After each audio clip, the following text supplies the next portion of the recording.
So now it's time for my special guest live in the studio. Ladies and gentlemen, put your hands together for the awesome James Angel. The awesome James Angel. Thank you, Kenny. The awesome James Angel. How you doing, mate? All right? I'm really good, thank you. I'm on form tonight, so thank you. And it really is so good to be asked to be part of the show. I can't say thank you enough.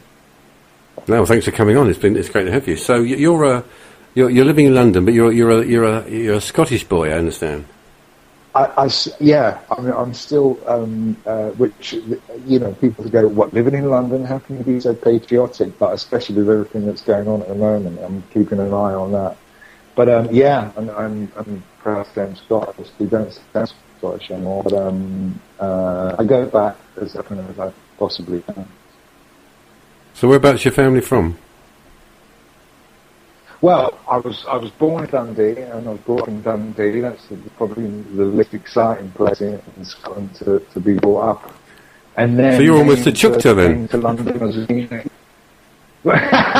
See, I told you, I knew it. You know, I was waiting, but I was waiting for you're it. You're a Chukta. You can't be Scottish with a voice like that, son. It's like, well, I feel like I Govan Bowl. Know what I'm saying? Yeah, it soon slips back. I'm like John Barryman. Did you see the opening ceremony? I'm like him. Yeah, it was good. God, he's only putting it on again. God forbid. But I love it. I love it in Scotland. I just can't tolerate the weather. That's the bottom line of it all. Really, it's just like, those winters are a killer. So. I might be going up to Glasgow soon, and I've made friends with some really cool people called Parallax Faction, and I'm going up to visit them soon. Yeah, and good band, yeah. I love them, and actually just being genuinely fantastic people, so supportive, and going up to Glasgow, maybe hang out with them for a little while, and hopefully do that in the next few weeks if everything goes to plan. So I try and go back as often as I can, and I think as the older I get, the more patriotic I become. But I've heard that a lot. Yeah, it's true. I mean, even Rod Stewart's patriotic, isn't he? And he's 3 times removed or something. Yeah, exactly. He's a Scotsman. If there are what's one? So we're going to talk about your. Sorry. We're going to talk about your music in a minute. So let's play one of your tracks first. So give some people a flavour of what you're all about. This first one's called Jimmy. Can you hear me? What's this? What is this one about? Well, what is it about? Exactly, it's very ambiguous. A lot of people take it in different ways. But I guess, I never like to explain things completely. Always like just leave it to what you want it to be, and be ambiguous then. I'm being ambiguous. It's very sexually ambiguous. Have a listen to the lyrics and see what you think. But no, I guess it's about hero worship in all its forms, in its love and its hate, and some people call me Jimmy sometimes. So take that as you will. See you, Jimmy. Okay. Yeah, let's have a listen to this one.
That's Jimmy. Can you hear me from my special guest who's live with me here, the awesome James Angel? So we were talking about Scotland and stuff there, and how patriotic we are. But you've been in the music business quite a while, haven't you? Well, yeah. I mean, a lot when I was younger, and really gunning for it, and wanting a deal and the big get a deal and all that kind of stuff, and really sort of vibed up about all that, and then got a deal, and wasn't quite what I thought it was going to be, and then kind of just got disillusioned by it in a very common way, I suppose. But which you got to mix with some a lot of people, a lot of known people, if you like, or famous people, if you want to call it that, in the music business, and I think you supported them as well, didn't you? Yeah, I kind of did the rounds, and then I got a solo deal on my own with one of the sort of, let's say, major labels. There's not many left, in the sense there's only probably 2 companies that own them all, but and then it can work fantastically for some people, so I can't completely knock it, but I think it was like the end of Britpop. And Oasis and Blur and all that were the big things, and that was sort of coming to an end. And I'm like spending record company money on producing, demos and doing Billy Fury covers, and they're looking at me like, "What are you doing?" Which is fair enough.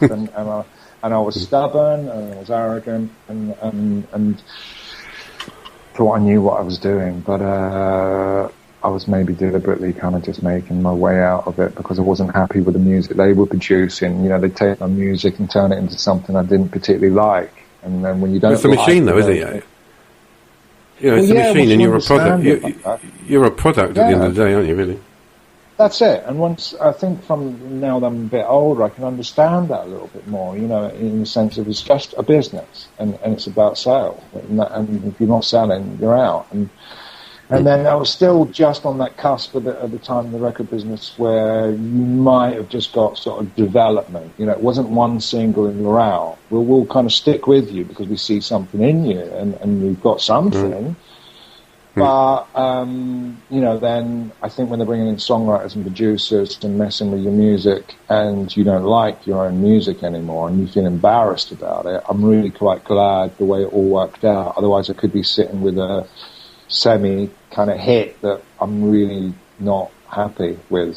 People go, "Oh, that's what you're known for." So, it can, but as I said, it can work for some people, and so I never say never, but I think we were just having a quick conversation in between the tracks, and I think if this had been available and what you do and internet radio had been around, 20 years ago or something, I would have been really quite happy doing this. This would have suited me fine, I mean, it's so much easier to produce your own music now. You can do it from your laptop, can't you? Really now, and get good quality from it too. Well, yeah, my demo, I was saying to you as well, I have that thing, I was listening to the show and every track that comes on, I'm like, oh, that sounds brilliant. They're great. Oh my God, the production on that's fantastic. And I know, the production on mine to a degree is not that great. Because they were genuinely only demos that I stuck online to play to a mate. That was it. That's how this sort of begun 4 or 5 months ago. But like you said, that would have cost me thousands to have gone in the studio and recorded them years ago, and that has not been the case. Lately, I can sort of more or less produce stuff for nothing, or just the time it takes, or the enjoyment it takes to make music. And I think you're saying, yourself that you've kind of like rejuvenated your own passion about music through absolutely, yeah. The independent music scene and internet radio. I'm really surprised at the how slow the big music companies and producers of how slow they've been to get onto this vibe that people want to produce their own music now. They don't want to spend a lot of money and a lot of time in a studio. They want to just be able to put it together and get it out and do it their way, you know. And but you know, it's like most things. Most of these big corporations, they're very slow to get onto new vibes, you know. And new technology. I mean, look how slow it was, you know, all along. And I think, you know, if you, what I've deliberately not done is trying to follow a record company model of, because you can't compete in that sense of, like, you know, I was reading something where it was like, if you throw enough crap at the wall, you know, let's see what sticks. You know, it's kind of a record company model.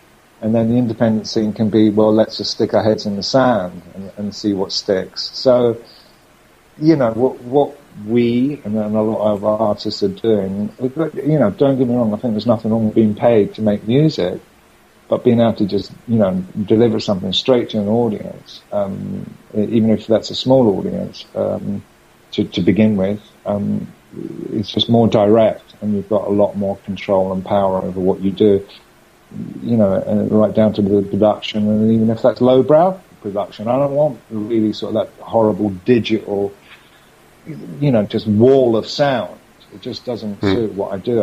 I try to make it sound as analog as I can, and that works sometimes and doesn't work. But I think he says leading into Crash is a mixture of live drums, and because I play drums as well, and then, you know, a little bit of home recording too, you know, and just did the vocals in my bedroom, you know. So, but I don't know about you, but it's put the fun back in it for me. It's put the fun back into music for me, you know. Just doing what you enjoy doing without all the pressure of having to put out something else, you know.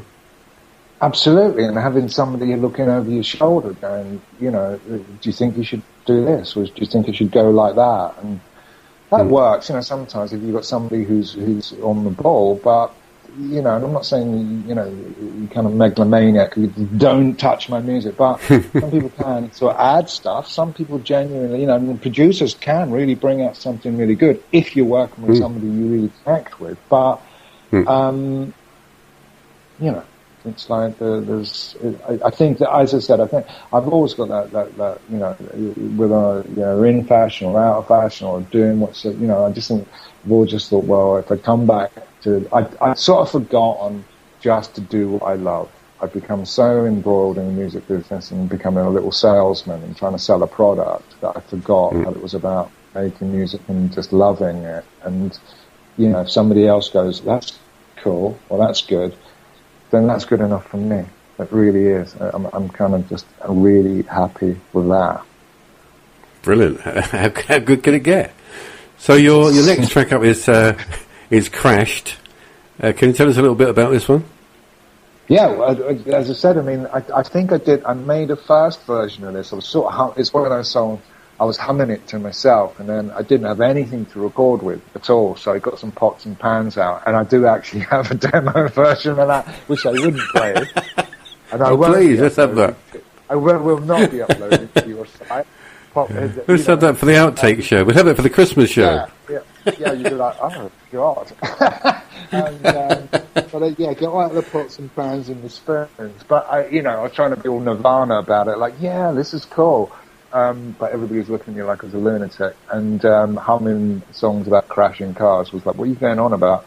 But slowly sort of developed it. And then, as I said, I had a job in a warehouse, and they let me have a drum kit. So every night I would sit after work, and this went on for a couple of years. And I kind of didn't have the confidence to start singing again, but I knew I kind of just wanted to know how to play drums. I just wanted. I like playing other instruments and play a little bit of piano as well. So anyway, they let me sit there for after work and crash away on this kit. And then that's how Crash sort of began. I thought, no, hold on a minute, I need some live toms on this. And yeah, people have said to me, that sounds a bit like Chris Isaak, and that's okay as well. I get that a lot, and you're always going to be compared to somebody, and a lot of Chris Isaac's early stuff was really cool, and absolutely, yeah, absolutely, yeah, that's it. So it kind of, it's still, as I said, sounds like a demo to me, but it is what it is, and it's just me playing everything on it at the moment. So I'm just trying to work out how I do that live without having two drummers and looking like Adam out.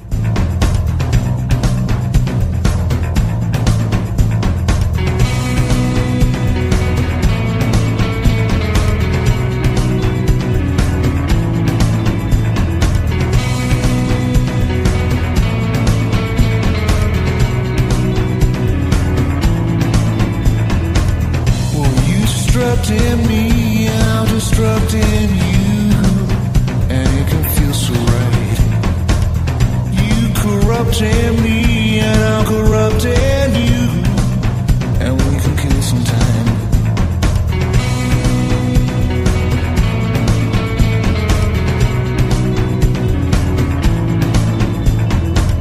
So here we are again, going down the same old road. Not a lot inside, just a souls in these warming clothes.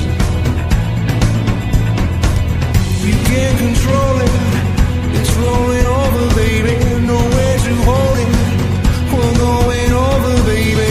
Let's go out tonight, let's crash this car again, and it can feel so right. Let's take a ride, let's live this fatal life, and it can feel so right. Why does it feel so right? Why does it feel so right?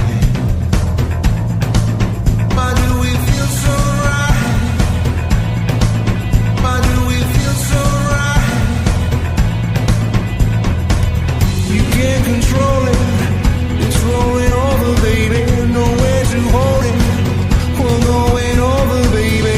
Let's go out tonight, let's crash this car again, and it can feel so right. Let's take a ride, let's live this fatal life, and it can feel so right. Well, let's go out tonight. Well, let's go out tonight.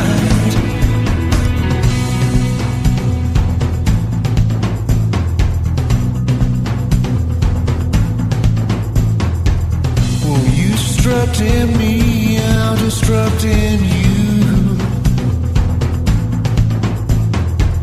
You corrupting me, and I'm corrupting you, and we can kill some time. Why does it feel so right? Why do we feel so right? Let's go out tonight, let's crash this car again, and it can feel so right. Let's take a ride, let's live this fatal life, and it won't be right.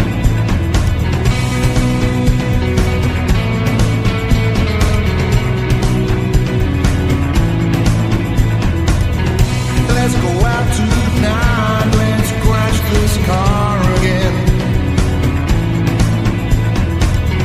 Let's take a ride, let's live this fatal life. Why does it feel so right? We're going in. That's Crash there with that's James Angel's new track, no, his old track, but one of his tracks. I don't know. What do I know? It's called Crashed. Current track. Let's call it current. It's a current track. Yeah, it's a current track called Crashed. That's a brilliant. I mean, it is a like a Chrissy Isaac sound, but it's a fantastic sound you got there. No, thank you so much. And yeah, I mean, I think we were just saying there. I think if I lean on that kind of, it's not. I can't do retro rock and roll. I've tried doing sort of retro, proper, like rockabilly, retro rock and roll, and I'm just not that good at it. But I think if you lean on that kind of stuff of obviously Elvis or Roy Orbison or Eddie Cochran or Billy Fury and all the people that I love listening to, and then try and sing that way, something's going to come across like that. But I think it was the Wild at Heart thing I think, what made it Chris Isaak is. It sounds like it could come from that kind of type of era. Blue Hotel. Yeah, exactly. You got it. That's it. Which I believe was first a hit. I was reading about this. It was a hit in France before anywhere else. I wouldn't be surprised because they'll listen to anything in France. You know what I'm saying? Well, maybe. Do you know what? I don't know. I don't know about that. Well, that's another story in itself. I was kind of skirting around EMI in Paris for a little while, and then that was kind of like, oh, do I go in again and do this again, or maybe I just sort of sabotaged it and walked away. But I was playing in a few bands in Paris and just loved France. I just really, really loved France. And I think I was just saying, I'd really love to play there live again. And soon, you'd be a big hit over here, because about a couple of years ago they brought out this new law in France because the radio stations in France were obviously because France doesn't have a lot of its own music. It was just filled with English music and American music. That's right. And so they brought a law out that radio stations had to play 50% French music. But the unfortunate thing was they didn't have 50% French music, so you had these new bands. A band called Telephone was quite big over here a while ago, and so you had these new bands that were re-recording old Beatles songs and old Billy Fury songs and all the old 60s stuff.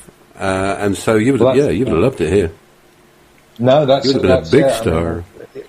Well, I don't know about that, but I mean, even and it can all sound a lot more glamorous than it is. I was playing in Paris, but we or I got a really good reception. I mean, it was like it really went well. And I remember there was it was on I don't know if they still do it, but it was on a summer solstice every year.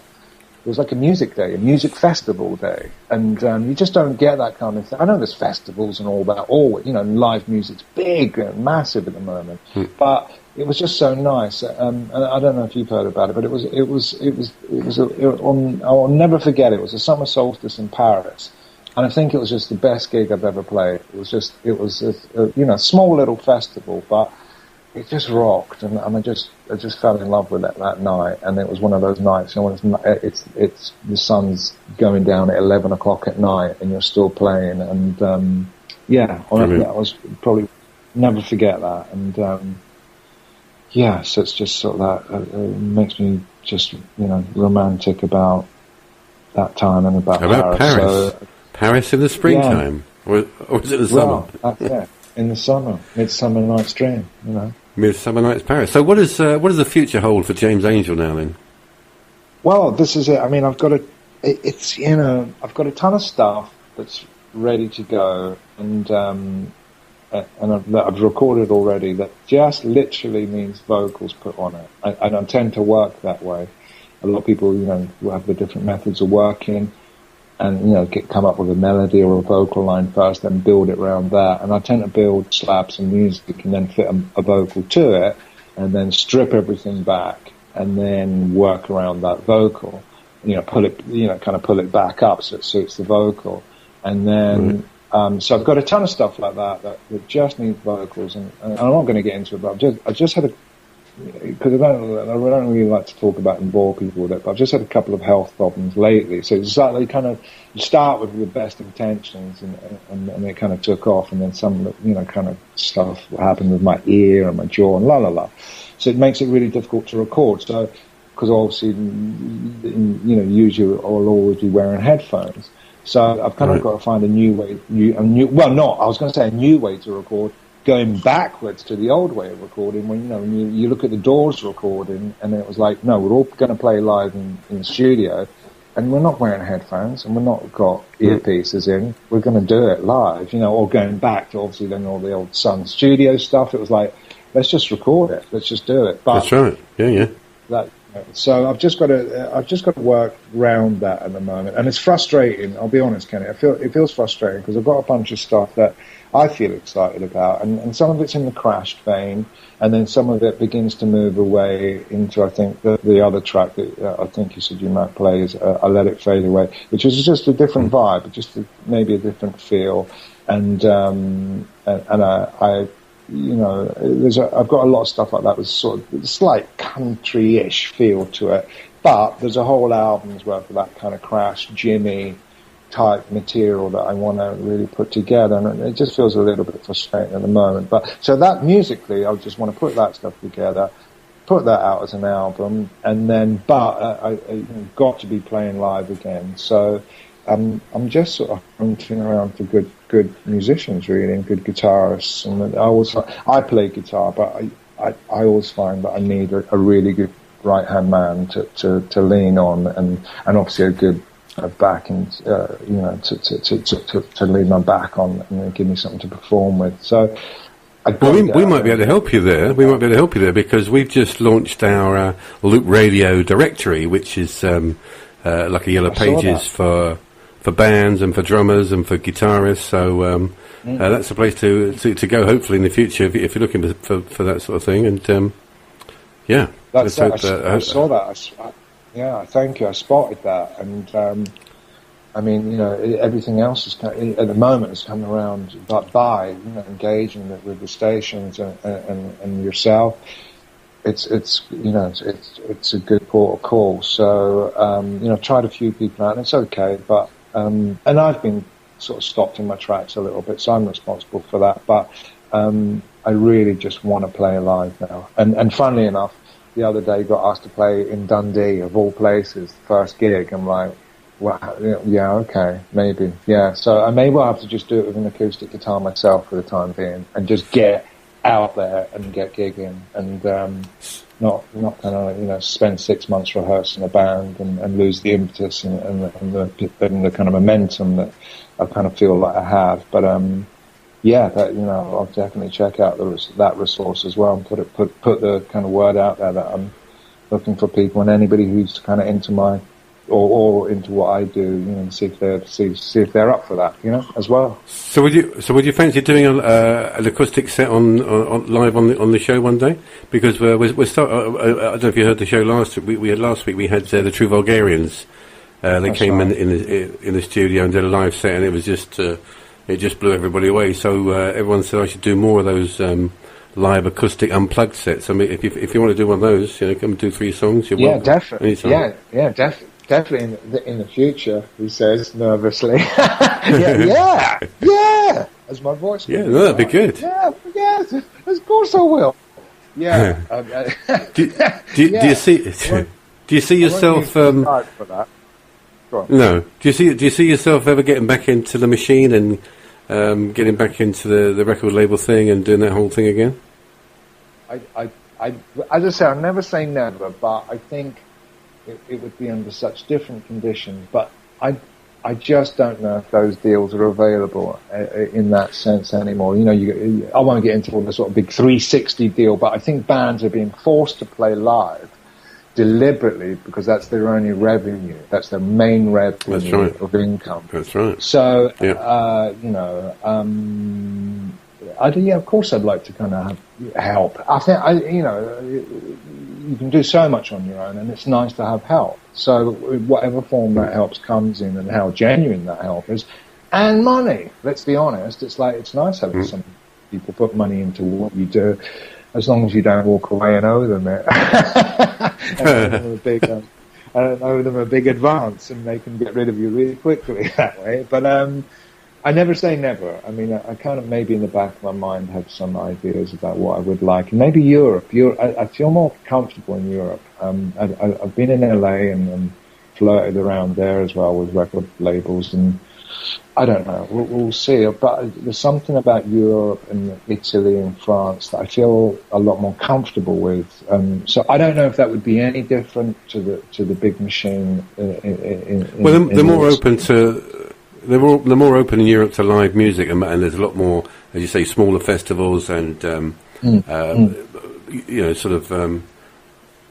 just a nicer atmosphere in a smaller festival than you get in a huge festival. There's thousands of people and loads of big bands just coming on and going off. No, that's it. I mean, I think as well. I have a very Americanized sound. I mean, there's no two ways about it. And I think sometimes Scottish people can as well. I don't know why, but unless they're really bedded into wanting to sound very Scottish sounding. But if you get what I mean. But it does lean towards America. So there's so many things I would love to do, and I think it's on the back of just becoming excited about making music, and you have to have some sort of vision of where you'd like to take that, but it's just really in the smallest stages, and the next stages will be playing live. And if I could come back to Paris and play live, that'd be a dream come true. I wouldn't have thought I would have wanted or had the desire to even do that again, because I just more or less just walked away from the whole lot and given up. So, let's hope you can. Things. Yeah, no, thank you, and that's the plan. So the last track we got is "I Let It Fade Away," which I've not heard all the way through yet because you sent it to me this week. So what's this track all about? Well, I mean, it's just a bit of a diversion or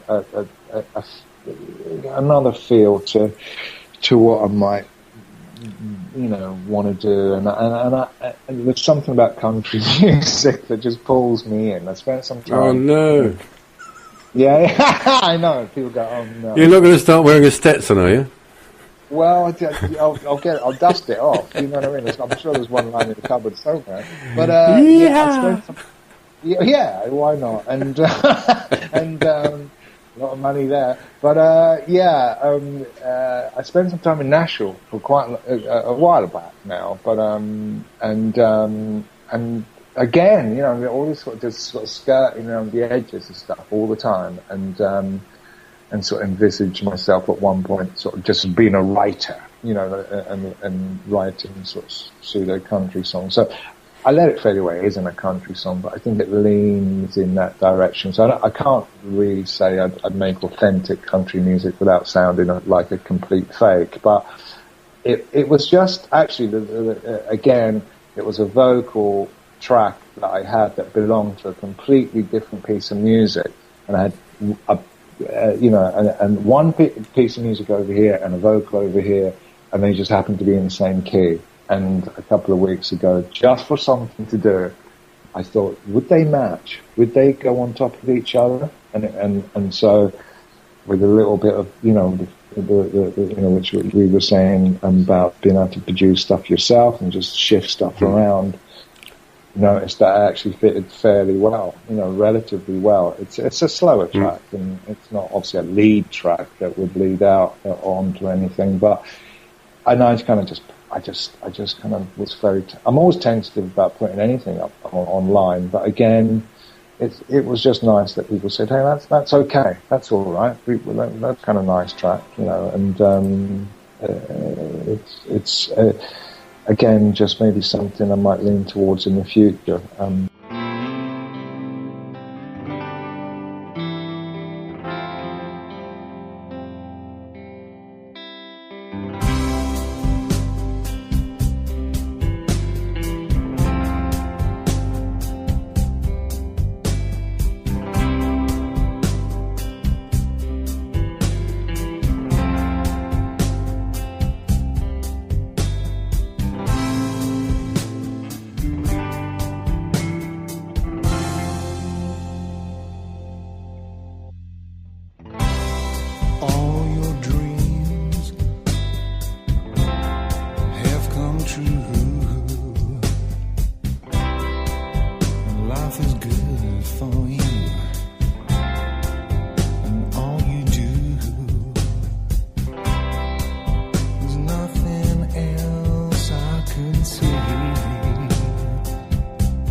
prompt us, please do.